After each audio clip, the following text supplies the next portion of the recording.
Have you ever wondered about how anything survives in a place as hot and dry as a desert? Well, it's as a scientist once said, life doesn't want to be much, it just wants to exist. And despite the harsh weather conditions, life has found a way to live, thrive even, in the extreme heat of the desert.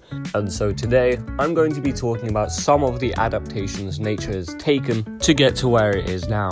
But first, let's talk about why vegetation is so scarce in hot deserts. Deserts are really, really dry, so it's difficult for any plants to grow. But why is this? Deserts are located in a part of the Earth known as the Hadley cell, which is where warm air rises near the equator, and then it moves across the atmosphere, and then it cools, and it sinks back down at around 30 degrees north and south of the equator. This sinking air stops clouds from forming, which means there's no rainfall. And no rain means there's no plants. That's why places like the Sahara and Arizona deserts stay so dry, because they're in what I like to call the desert zone. But not all deserts are the same. Some areas have little to no plants, whilst others in desert margins can support a little more greenery. This is because desert margins, as the name suggests, are on the edges of deserts, where rainfall is just a little bit more frequent. Plants like grasses, shrubs, and small trees can survive here, but when you get deeper into the desert, water gets so scarce that only specially adapted plants and animals can survive here. What you are seeing on screen right now is one of the most iconic desert plants there is. Meet the Joshua tree. Now this tree is very similar to your average cactus. It has thick and spiky leaves which act like natural water-saving reservoirs, which basically try to reduce evaporation as much as possible. It also has really deep roots which stretch far underground to find any underground water stores. The Joshua tree is also one of the slowest growing plants there is.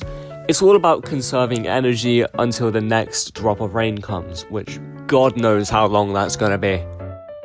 Another plant that is found in the desert is called the creosote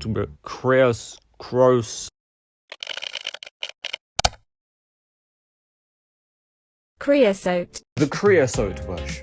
Now this bush may not look like much, but this tiny little thing has managed to survive in the heat. Its small, waxy leaves are perfect for keeping in moisture, and its deep roots, which, just like the Joshua tree, can help find any water below the surface. Creosote bush can also live for hundreds of years, which is pretty good considering how harsh the desert environment is. Now, plants are not the only living things in the desert.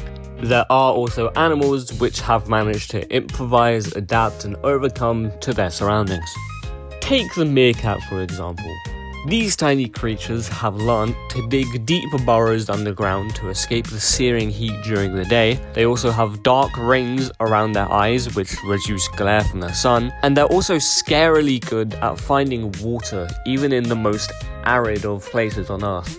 These tiny creatures have also mastered what most people can't do today: teamwork. They take it in turns to stand up on their hind legs, and they keep a lookout for predators, and they manage to warn the rest of the group if there is danger. And when nighttime hits and the temperatures drop below freezing, they huddle together for warmth. How cute. Meerkats are not the only animals that have managed to adapt though. This cute creature is called the fennec fox.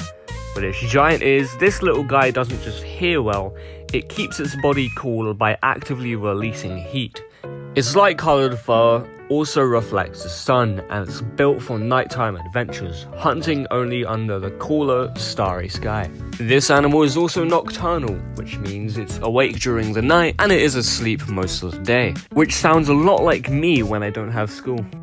Now, as much as I would like to sit here and give you guys endless examples of how plants and animals have adapted to these extreme conditions, if I did that, this video would be over 2 hours long, and I'm starting to lose my voice. So I'll spare you the time, and I'll also spare myself, and shorten it down to this.